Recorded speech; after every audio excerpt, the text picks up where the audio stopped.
Beliau mengeluarkan Inpres nomor 3 tahun 2019 tentang percepatan sepak bola. Inpres percepatan sepak bola ini menyangkut banyak hal. Asli Tommy Welly ini sering memberikan kritikan kontroversial terhadap PSSI dan Timnas Indonesia. Kalau sepak bola sekarang berbeda dengan masa lalu. Pria yang pernah Kok beda omongan nih Bapak Emil. Perasaan dulu Bapak Mulyadi, Bapak Anda, Bapak Emil, bapaknya Bapak Emil maksud gua, itu dulu bilangnya mimpi gitu, bilangnya nggak mau bela timnas. Sekarang pengen. Nih, cuman kita punya Serie A kan, pemain kita punya skill di atas rata-rata Pak. Kan kami baru selesai naturalisasi lagi nih. Nah ini. Jadi menurut kita malam hari ini Asnawi masih punya kans untuk bermain entah lawan Cina atau lawan Bahrain. Iya. Mulai sekarang stop nyuruh pemain lokal kita untuk abroad. Karena apa? Karena level pemain lokal kita tuh udah Bilang bang, coba bang lu bahas ini bang. Akhirnya gue udah mulai bisa menarik benang merah ini semua ya. Seorang El butuh ion, El loyo, El mager itu punya market value 1,3 M.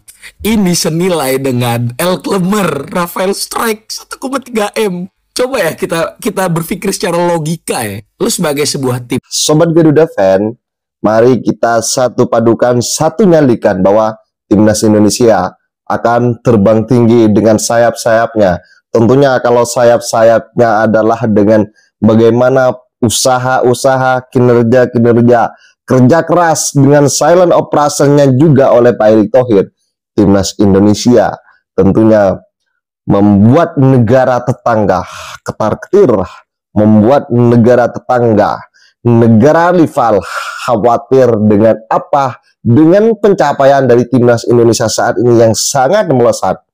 Bagaimana tidak sebanyak dari 6 negara yang top up Asia ini gemetar ketika menghadapi lawannya, yaitu Timnas Indonesia. Jadi 6 negara itu menjadi gemetar ketika dengan bagaimana kontribusi Coach Sintayong, bagaimana gebrakan-gebrakan Pak Erick Thohir di bawah komandonya, liganya, Asprofnya, pun meskipun bukan di bawah wewenang dari Pak Erick Thohir, dibabat habis jika ada kecurangan-kecurangan. Dan sahabat-sahabat Garuda, ranking kita sudah di 129 dan kita perlu apresiasi dengan kinerja ini. Dan seperti kata Bung Toel, ini gimana Bung Toel ini ya? Kalau Bung Toel yang katanya ini mengatakan bahwa Timnas Indonesia pemain pon yang terjadi pon itu nggak khawatir lah. Kenapa dibiarkan dari dulu gitu loh? Kan iya kan? Kok baru sekarang Pak Erick Thohir menjabat sebagai kepemimpinan PSSI itu terjun langsung.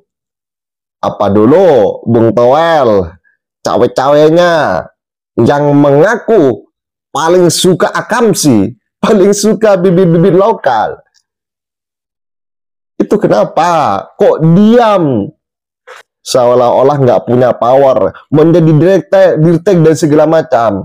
Tetapi sangat jelas bahwasanya dengan apa yang dikatakan oleh Bung Toel dan juga cawe-cawenya itu tidak sesuai dengan fakta yang terjadi ketika mengusut tuntas apa yang menjadi kasus dari persepak bolaan.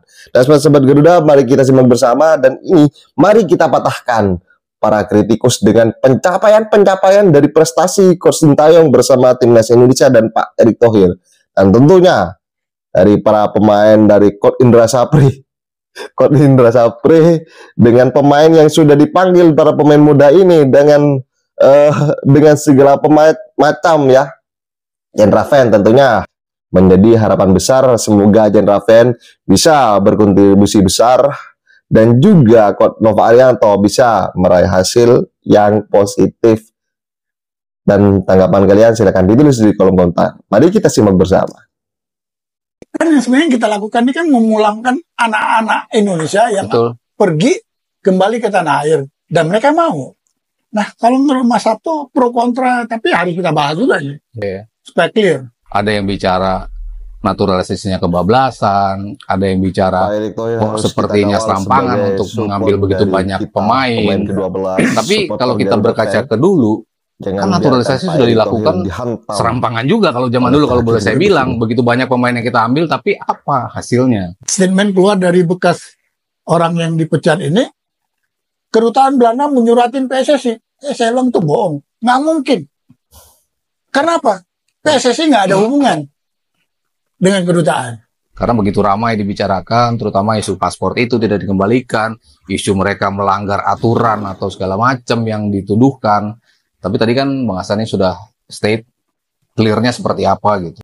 Ada hal kebaruan yang menjadi pertama yang dilakukan oleh Pak Jokowi. Minimal ada 3 hal besar. Nanti mungkin kita elaborasi lagi. Pertama, beliau mengeluarkan Inpres nomor 3 tahun 2019 tentang percepatan sepak bola. Ini adalah salah satunya Inpres, satu-satunya Inpres yang menyebut sepak bola. Jadi salah satu cabur yang ada Inpresnya itu adalah sepak bola. Berarti ada kekhususan di situ. Ini karena apa? Okay.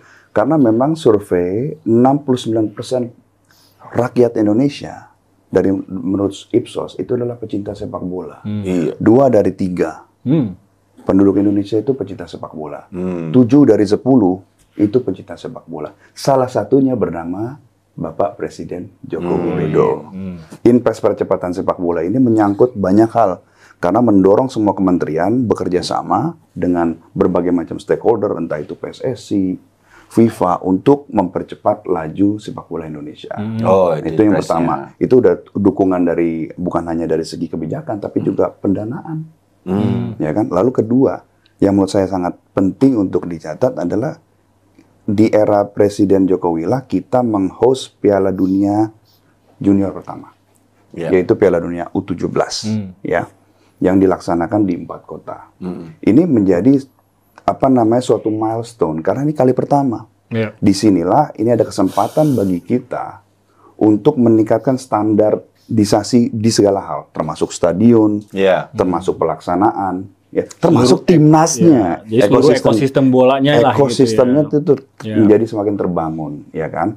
Nah, ini juga menjadi kesuksesan ini menjadi pintu masuk kita untuk mendaftarkan diri untuk menjadi tuan rumah di Piala Dunia U20. Nah, mudah-mudahan dengan kesuksesan yang bisa didapat, ini akan membuka untuk Piala Dunia Senior. Lalu ketiga, selama ini misalnya timnas itu nggak punya training center kan? Nah, dengan pembangunan IKN, Presiden Joko Widodo bekerja sama dengan FIFA dan PSSI, pemerintah Indonesia, itu membuat training camp, training center pertama, yaitu di IKN. Jadi nanti ada training center untuk sepak bola nasional. Nah, itu memang joint project karena FIFA menggelontorkan sekitar 80 miliar, ya, dan pemerintah hadir dengan memberikan 90-95 miliar. Itu dieksekusi oleh PUPR, itu akan ada 8 lapangan, ada asrama dan lain sebagainya. Ini standar internasional. Standar internasional. Mes Hilgers dan Eliano Reinders sudah resmi diketok, disetujui seperti yang teman-teman juga ketahui oleh 2 komisi yang menaungi para pemain yang akan naturalisasi menjadi warga negara Indonesia. Luar biasa, gerak cepat, satset dilakukan. Ya, ada Menpora, Mas Dito Aryo Tejo hadir, Mes Hilgers dan Eliano itu pekan depan langsung diambil sumpah. Yang lebih hebat lagi, tidak seperti biasanya. Kalau sebelum-sebelumnya kan semua pemain itu datang ke Jakarta. Tapi kali ini khusus untuk Mes dan Eliano jemput bola. Mereka terbang ya ke Den Haag. Bung Towel merupakan salah satu pengamat sepak bola. Ia sering mengeluarkan kritikan pedas terhadap sepak bola Indonesia. Pria dengan nama asli Tommy Welly ini sering memberikan kritikan kontroversial terhadap PSSI dan Timnas Indonesia. Melihat Towel yang sering mengeluarkan kontroversi yang membuat banyak pihak geram. Dalam podcast itu, Gede Widiada bersama Bung Towel dan Yusuf Ibrahim saling membahas sepak bola Indonesia. Melihat Towel yang terus mengkritik tajam sepak bola Indonesia, Gede langsung menantangnya. Bung, jangan hanya ngulas, sekali-kali Anda yang bikin ramuan sama coach. Merasa ditantang, Bung Towel malah mengelak bahwa ia pernah mengurus sepak bola di federasi. Dengar jawaban itu, Gede malah mengatakan kalau sepak bola sekarang berbeda dengan masa lalu. Pria yang pernah mengurus beberapa klub Liga Indonesia ini mengatakan Towel harus merasakan bagaimana sulitnya mengurus tim sepak bola. Harus berani turun, biarpun mulai dari yang paling kecil, mau Liga 3, mau Liga 2, mau apapun, ungkapnya. Ya, ini kan kita mau kontribusi, ya baguslah sebagian CSR-nya kita ke olahraga. Ditunjuk manajer jadinya. Gimana kita 2 tahun nggak kerja waktu itu, sampai istri bingung-bingung, ini kok bukan ngurusin periuk nasi di rumah, ini keluar kota ngurusin tim basket, dan saya pergi sama mereka, nginep sama mereka, dan saya kawal. Ya gini, saya rasa kebebasan berpendapat itu sesuatu yang harus terjadi. Kita sudah memilih negara kita negara demokrasi kan. Jadi kalau ini yang namanya demokrasi, ya berbeda pendapat biasa. Boleh. Tapi kan begini, kita juga harus sepakat aturannya. Kebebasan pendapat, misalnya memberikan fakta-fakta yang tidak benar dan menjurus itu sebuah hoaks atau ya persepsi yang dibuat seperti benar, itu masalah. Saya rasa mau kemana bangsa kita? Ya. Kita itu kan harus dalam arti dididik ketika kita menyampaikan pendapat harus berdasarkan data dan fakta. Nggak bisa pokoknya ini saya nggak mau tahu. Anda mau terima kemana demokrasi kita? Demokrasi kita harus menjadi demokrasi yang membangun dan mempersatukan bangsa kita. Kita nggak boleh menjadi sebuah negara demokrasi justru memecah bangsa kita atau menutup mata kepada kesenjangan atau kemiskinan, kan nggak bisa. Itulah demokrasi kan. Nah, ketika saya waktu itu dilaporkan, ya diinformasikan sama tim saya ada statement ini, saya baca. Ya saya lihat, ya ini keterlaluan. Kenapa? Statement daripada seseorang yang sebelumnya tidak bicara itu. Mulai sekarang stop nyuruh pemain lokal kita untuk abroad. Karena apa? Karena level pemain lokal kita tuh udah mentok. Iya, udah mentok. Cuma sampai situ, udah nggak bisa di-upgrade lagi. Kalau pemain lokal kita untuk maksain tetap abroad, mereka ujung-ujungnya bakal jadi camat. Kecuali kalau abroadnya masih di sekitaran ASEAN, misal di Liga Thailand atau Liga Malaysia, mungkin mereka masih bisa bersaing. Tapi kalau sudah ke Jepang atau Korea atau bahkan Eropa, sudah dipastikan mereka bakal jadi camat dan permainan mereka ya udah mentok segitu aja. Coba deh, banyak contohnya. Misal Marcelino, Egy, Witan. Ada peningkatan nggak dari level mereka? Enggak. Siapa sih pemain lokal kita yang paling sukses untuk abroad? Asnawi. Pun itu setelah dari Liga Korea malah downgrade ke Liga Thailand. Memang selalu jadi starter di Liga Thailand. Tapi lihatlah bagaimana performa dia saat menggantikan Bang Sandi. Positioning sering salah, ya kan? Nggak tahu timing kapan harus menyerang, kapan harus bertahan. Jadi kalau memang mau abroad, itu mending di bawah 14 tahun. Karena kita bisa membentuk habit, gizi, dari situ. Kalau sudah lewat 14 tahun, mending nggak usah abroad. Lu udah mentok segitu aja. Udah, makanya sekarang stop. Nggak usah nyuruh-nyuruh pemain lokal kita buat abroad. Ih gila, gue baru dikasih ada yang ngetek gue ya, bilang bang, coba bang lu bahas ini bang.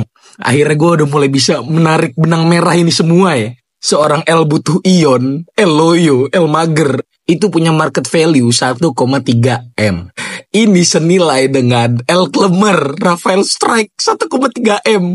Coba ya kita berpikir secara logika ya. Lu sebagai sebuah tim, lu butuh striker. Lu nonton gameplaynya Rafael sama gameplaynya Lakaka. Dengan lu ngeluarin duit yang sama, lu bakal ngambil siapa? Ini udah gak masuk akal sih sebenarnya. Gila, menjijikan sekali ternyata pemain liga kita itu sangat amat overpriced ya, gila. Pantes aja pada kagak mau abroad. Klub-klub luar juga mana mau ngeluarin duit buat pemain yang kualitasnya B aja begini. Ini bener-bener ini market value yang baru gue lihat ya di transfermarket.co.id ya. Setahu gue untuk bisa naikin transfer market, lu tuh ya kalau misalnya lu debut di timnas senior harusnya tuh market value naik harusnya. Contohnya Jaitses kemarin ya, waktu lawan Filipina tuh dia naik. Verdong debut naik market value-nya. Lah, Sila Kakak ini kan nggak pernah debut senior. Gila, harganya udah segini. Pantes aja ya, saya betah orang-orang Ligue 1 ya. Main di Ligue 1 terus. Nih, tambahan lagi nih. Egy yang performanya drop banget ya. Padahal ya dibandingin dia pas muda dulu. Pas masih yang kelok 9 itu. Gaji per musimnya 4M. Ya udah jelas betah lah main Liga 1 ya. Main di Liga yang udah gak usah abroad. Pantes aja main lokal gini-gini aja. Gila loh, 1,3M daripada beli kakak, mending beli tanah gua. Gila, para overpriced banget main Liga lokal, gila. Ini harusnya PSSI juga harus buka mata nih soal ini nih. Gak bisa dibiarin nih begini-begini nih. Oke, Bung Ropan udah saya sering tanya, tapi nggak apa-apa. Melihat 2 pertandingan yang sudah kita lalui ini, beda sekali kan? Ya. Ketika bermain di Arab Saudi dan ketika bermain di GBK. Iya, saya pikir dengan penempatan juga starting 11 yang berbeda ya. Tidak seperti sama di Arab. Kalau di Arab kan yang main lebih dulu kan untuk pemain lokal kita, Witan dan Rido. Sekarang kan Marcelino yang kemarin masuk sama Rido, ada pergantian. Ya, saya nggak tahu apakah itu mungkin hadiah. Dia berulang tahun dia waktu itu Marcelino. Katanya ya. Nggak tahu. Saya nggak tahu. Oke, terlepas dari apapun, saya memang berbeda. Tom Haid tidak bermain dari awal. Karena ada bermasalah, mungkin kurang begitu bugar. Sehingga di tengah saya lihat memang benar dapat tekanan yang luar biasa. Tengah kita tidak ada yang mengatur. Kan hanya ada Tom Haid yang bisa ngatur permainan di tengah. Nah, dua-dua yang dimainkan kemarin kan Ivar Yaner sama Nathan Joe kan lebih bertahan. Mereka bermain lebih bertahan, box to box bermain. Jadi memang susah, itu yang membuat akhirnya STY mengambil keputusan di babak kedua memainkan Tom Haid. Ketika dia masuk ada perubahan kan, bahwa bola masih bisa ngalir, masih bisa itu. Jadi memang itu yang menjadi dasar. Makanya tidak salah kalau Eliano datang. Ya, yang nantinya akan diambil sumpah minggu depan, karena untuk bisa melapis seorang Tom. Kalau Tom nggak ada, agak repot. Ketemu dengan lawan, ketemu Jepang yang kuat dalam pressing, bahaya. Ya untung kayak Pak Tari bilang kemarin, mereka bermain hanya dengan ini biasa-biasa aja kan. Mereka nggak pressing yang benar-benar Australia maksudnya yang kemarin itu. Kalau mereka tekan habis, enggak berbahaya. Mereka hanya kuat dalam ball position, pegang bola apa semua. Jadi itu, jadi mungkin dalam pertandingan lawan Bahrain, nah kembali kita akan bermain seperti Arab, karena kan tidak ada tekanan lagi kan. Itu yang kita harapkan. Ya. Betul. Dan kalau Tom Haid main dari pertama nggak bagus, karena mesti ada orang yang nahan bola, yang bisa bagi. Kalau nggak ada yang bisa bagi bola, berat. Semua bertahan, bertahan susah lawan ini. Jadi mudah-mudahan akan kembali Tom seperti di Arab kan, enak kita lihat main. Betul. Main kombinasinya enak, pendek-pendek, ball pass, true pass, itu dia. Sampai ada gol di babak pertama itu kan. Jadi enak. Itu mesti ada lagi, dan STY lebih tahu lah pasti. Mungkin di Bahrain atau di Cina saat kita tandang, kita perlu seorang Tom yang bisa mengatur bola. Tapi kalau sudah ada Eliano, ini bagus juga. Dia pemain yang baik untuk di depan. Jadi ada perubahan yang kita harapkan lah nantinya. Ya, dan terjadinya gol Indonesia kan dari kombinasi juga kan? Dari serangan balik kan? Serangan balik. Kombinasi dan enak. Iya kan? Witan di sana dia tarik cutback. Rafael kasih ke Witan kan, Witan cutback. Ada Ragnar masuk. Nah, gitu. Itu kombinasinya itu benar-benar di setting, di setting dia. Ya, bukan kebetulan. Karena di setting dengan baik. Direncanakan gol itu. Dan itu dimulai dari defense. Dari defense. Iya. Dari belakang. Tapi terjadi golnya pertamanya karena Arabnya salah passing, jadi langsung counter attack kan. Direbut salah passing, lalu sebelah kanan, sebelah kirinya, sektor kirinya pertahanan dari Arab kan. Witannya lari ke depan, dikasih sama Rafael Dan itu kan benar-benar direncanakan sudah saat itu. Ya itulah main bola sebenarnya. Harusnya begitu. Iya, Bang Patar kan. Ya semua harus direncanakan. Semua harus benar-benar di-create. Iya, betul. Nah, Bang Patar, dan Porto unggul secara ball position walaupun mereka tandang. Bagus, jomplang jauh tuh. Iya. Dan si Asnawi punya itu. Jadi menurut kita malam hari ini Asnawi masih punya kans untuk bermain lawan Cina atau lawan Bahrain. Iya. Karena memang STY datang kemarin itu menonton melihat itu. Sama lihat Dimas mungkin. Iya. Dan dia tampil luar, dia membuktikan kan STY ini gue bisa nih. Bisa, betul. Keren. Bisa dia bermain. Kita berharap Asnawi akan terus tampil seperti ketika dia membela Port. Iya, betul. Ya kan? Apalagi di timnas. Ya kan? Mudah-mudahan bisa lebih bagus dia untuk menampilkan penampilannya nanti lawan. Mudah-mudahan dipasang lah lawan itu ya. Bahrain. Kan dibutuhkan pemain-pemain yang berani tuh, yang bisa ngotot bermain. Ngotot pengahen, dan dia punya melakukan penetrasi ke depan sektor kirinya lawan. Dia suka. Dia harus kembali lah ke starting line up ya dia. Karena dia punya speed loh. Iya. Speed cukup Punya bagus. kecepatan juga. Kecepatan dia bagus. Saya pikir speed dia lebih kencang daripada Sandy Walsh. Iya. Pasti.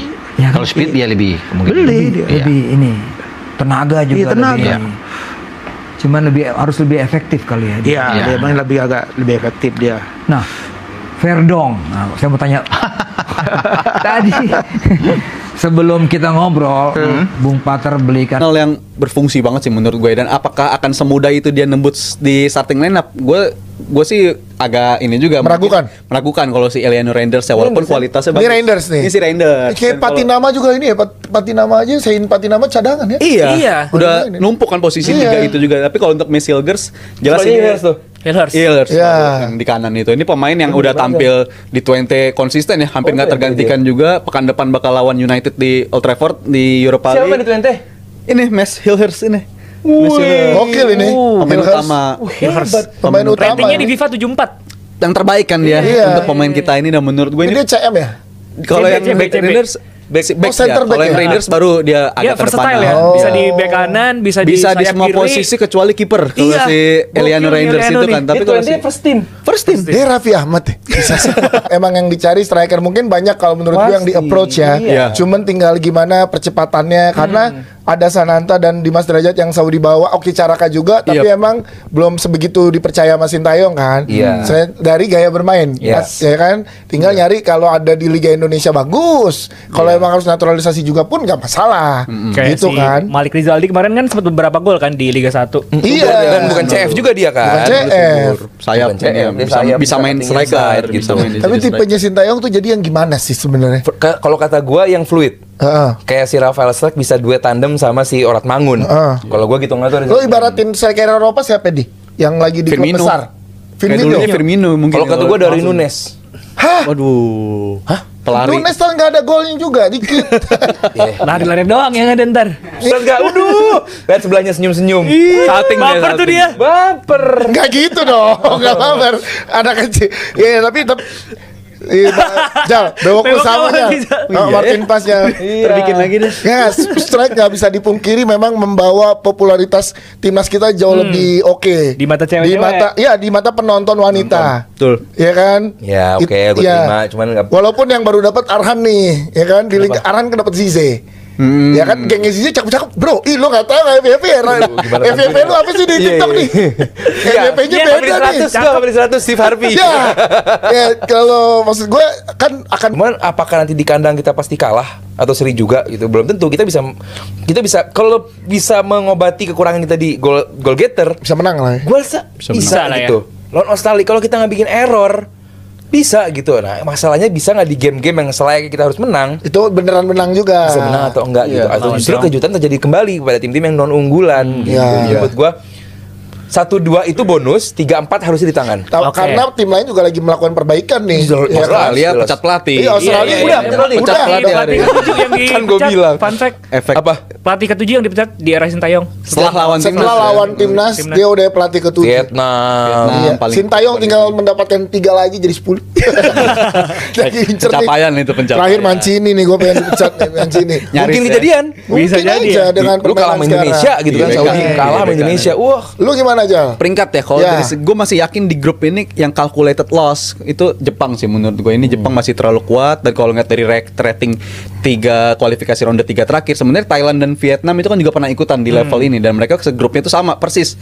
Ada Australianya, ada Arab Saudinya, dan juga ada Jepangnya. Dan 3 tim ini pada akhirnya bakal tembus-tembus juga ke Piala Dunia. Tapi di edisi kali ini, gue harap sih Jepang ngelanjutin performa kayak 2 match kemarin ya, menangnya 7-0 dan 4-0 ya. Karena mereka langsung all out, dan kalau asumsi mereka ngelakuin ini terus, asumsi mereka lolos dari pekan kelima, bukan nggak mungkin mereka pas kita tandang ke dia, pemainnya udah bukan pemain-pemain utamanya rotasi lagi. Mungkin kita punya peluang di situ ketika mereka rotasi. Dan juga kalau dari Arab Saudi, gue rasa kita tetap punya peluang lah. Arab Saudi juga lagi situasi nggak bagus-bagus banget. Kemarin lawan Tiongkok juga nggak berkembang secara signifikan banget juga, dan lawan Australia kayaknya aspek dari segi individu masih bisa kita ladenin gitu. Tinggal kok beda omongannya Bapak Emil. Perasaan dulu Bapak Mulyadi, Bapak Anda, Bapak Emil, bapaknya Bapak Emil maksud gua, itu dulu bilangnya mimpi gitu, bilangnya nggak mau bela timnas. Sekarang pengen. Gue tahu kalau Anda itu bener-bener 100% orang Indonesia. Karena bapak Anda, Bapak Mulyadi, itu orang Indonesia. Pertanyaannya, apakah kita masih membutuhkan seorang Emil Audero Mulyadi yang sekarang karirnya aja di Como menjadi pilihan kedua dari seorang Reina, kiper 41 tahun? Apa kita masih membutuhkan seorang kiper lagi setelah kita memiliki seorang Martin Paz yang punya ketulusan dan niat hati untuk membela negara ini? Dan permainannya luar biasa boy di 2 pertandingan dia, 2 kali man of the match. Apa kita masih membutuhkan seorang kiper lagi? Jujur kalau lu tanya gua, menurut gua ya, butuh boy. Kalau misalnya Emil pengen ngebela Indonesia, silahkan. Kita nggak punya hak buat ngelarang boy. Apakah dia bisa menggeser Paz? Mungkin bisa, mungkin. Mau gimana pun CV seorang Emil itu jauh lebih baik daripada Paz. Tapi secara match sharpness harusnya Paz lebih baik daripada Emil. Tapi kalau kita punya 2 kiper yang levelnya Eropa, why not brother? Dan ini bisa jadi hal yang bisa memicu atau bisa memancing jiwa kompetitif dari seorang Hernando, Nadeo, Adi Satrio. Nggak ada masalahnya kalau misalnya emang Emil pengen join ke kita. Tapi Anda harus siap Pak Emil untuk menjadi pilihan kedua setelah Martin Paz. Tetap kalau gua untuk saat ini Martin Paz akan selalu menjadi pilihan utama di gawang timnas kita. Ya, semoga kalau emang benar dia pengen jadi WNI segera diproses lah ya. Gak ada masalah kok. Gue juga kalau jadi Emil di tahun segitu ditawarin jadi main di timnas, ogah juga gue main Ligue 1 ya. Sampai sini dulu boy, jangan lupa di follow untuk update timnas selanjutnya. Terima kasih. Stopernya 2 meter, siapa lagi saya asal dia bolnya nih. Cuman kita punya Serie A kan. Pemain kita punya skill di atas rata-rata Pak. Kan kami baru selesai naturalisasi lagi nih. Ini dia. Ini saya sebenarnya mau tanya kan, cuma Pak Arya yang nanya saya, bingung saya kan ini. Kalau tahun depan sih kita harapkan Liga 2 pun punya EPA juga. Bukan PSSI-nya ya. Saya enggak bicara PSSI-nya karena yang menjalankan, yang mencari bibit-bibit pemain sepak bola handal ya dari. Oke, sahabat-sahabat Garuda, saya rasa cukup tentang statement kali ini. Jadi dari 6 negara itu adalah ada Australia, kemudian ada Arab Saudi, kemudian ada Vietnam, ada Thailand, kemudian ada Kuwait, kemudian ada Cina. Jadi 6 negara ini menjadi ciut ketika menghadapi timnas Indonesia. Bagaimana tidak, sosok Graham Arnold menjadi korban Coach Sintayong. Jadi ini mematahkan, mencakar, mencabik mulut-mulut yang ngeyel. Mulut-mulut yang suka mengomentari timnas Indonesia yang tidak wajar atau kritikus-kritikus itu secara perlahan terbungkam dengan sendirinya. Kita supporter timnas Indonesia wajib menyuarakan bahwa timnas Indonesia tidak mau diganggu dengan kepentingan pribadi mereka. Tidak mau diganggu dengan kepentingan parpol politik mereka. Dan sahabat-sahabat Garuda, ini adalah sebuah prestasi ya. Dari ranking berapa yang ditukangi oleh Coach Sintayong di sini, saya punya catatannya, saya lihat dulu ya. Bahwasanya dari 173 dunia ranking FIFA timnas Indonesia menjadi 129. Pakai ini bukan prestasi. Jadi ingat, prestasi itu bukan hanya sekedar mengangkat trofi. Fair nggak? Kalau nggak fair, silakan ditulis di kolom komentar. Dan sahabat-sahabat Garuda, tanpa lama-lama bagaimana tanggapan kalian? Statement kalian, silakan tulis di kolom komentar. Dan jangan lupa like dan subscribe channel ini agar kalian tidak ketinggalan informasi penting khususnya timnas Indonesia. Salam sepak bola keren, salam sepak bola bersih bersama saya. Salam olahraga.